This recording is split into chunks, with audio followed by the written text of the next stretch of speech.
Welcome back into Talking Fitchburg, everybody. Hope you're having a wonderful day out there, staying cool and whatnot. We always have independent living on this time of the month, and they thought this time they would show. So usually we talked about home modification and resources that are available to our elder population. Right. But we wanted to take a look at a different service that's available to anybody with a disability or that needs access to certain items, such as telephones, special clocks, things that help them reaching items, cooking utensils, wheelchairs. you name it. Yeah.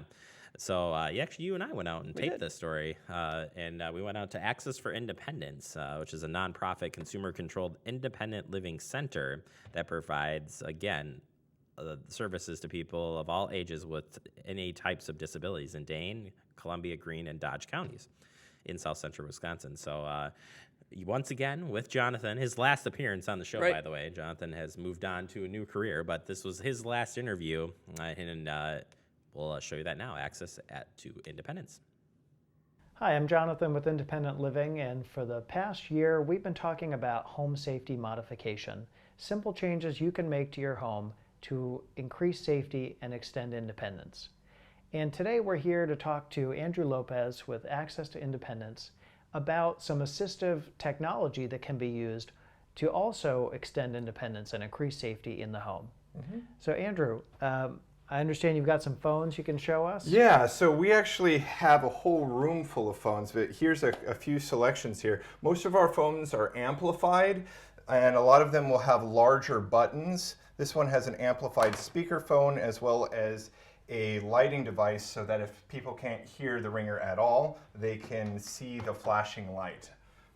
We also here have some devices to help dial. This is for people who may have a hard time understanding a normal button pad. They can put pictures in here, just like a catalog, and select the number they want to dial. So these can be helpful for folks with both vision impairment and hearing impairment? We have phones for people with mobility impairments as well, so remote controlled phones as well. So no matter what your disability is, we can kind of help find you a device to help overcome your barriers. Okay, and there's a bunch of different categories for these various devices. So what's another one we should look at? Well, I think we should probably take a look at some of the other hearing devices here.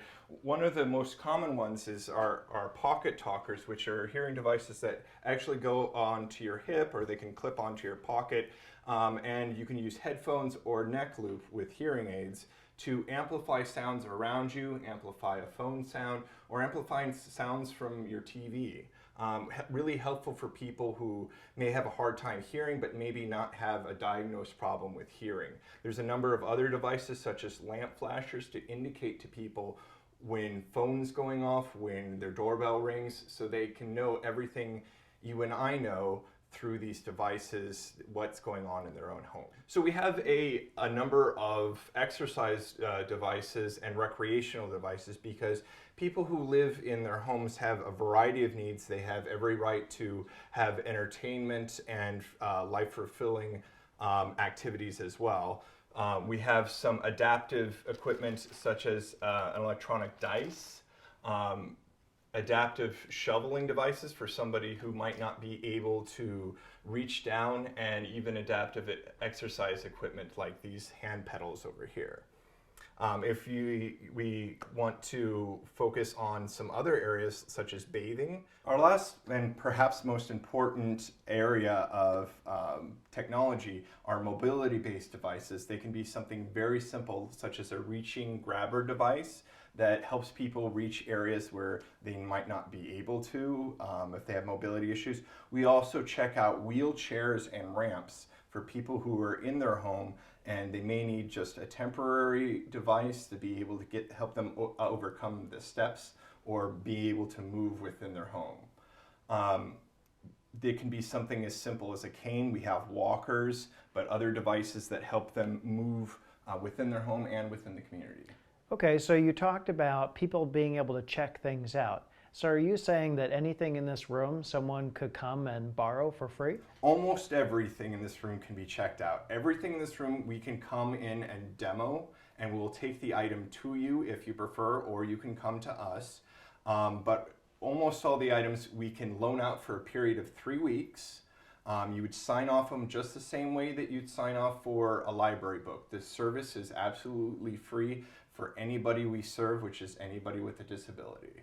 Okay, so you said anyone with a disability. What does that mean? Well, anybody who identifies themselves as a disability, this can be a physical disability, something having to do with sensorial disabilities such as hearing or vision, but also cognitive learning disabilities and even psychiatric disabilities. Anybody who identifies themselves as disabled qualifies for our service. They need not have any special forms filled out. Okay, and you were saying that if someone has difficulty coming in here to you, you can go out to them? Absolutely. So somebody can get service from us simply by calling into us, sending an email into our service, or walking in and asking for service. We, upon request, can go out to somebody's home as long as they're within our service area, which is Dane, Dodge, Columbia, and Greene County.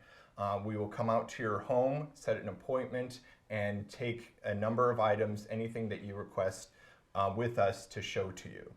Great. Anything else people need to know about how to access the service?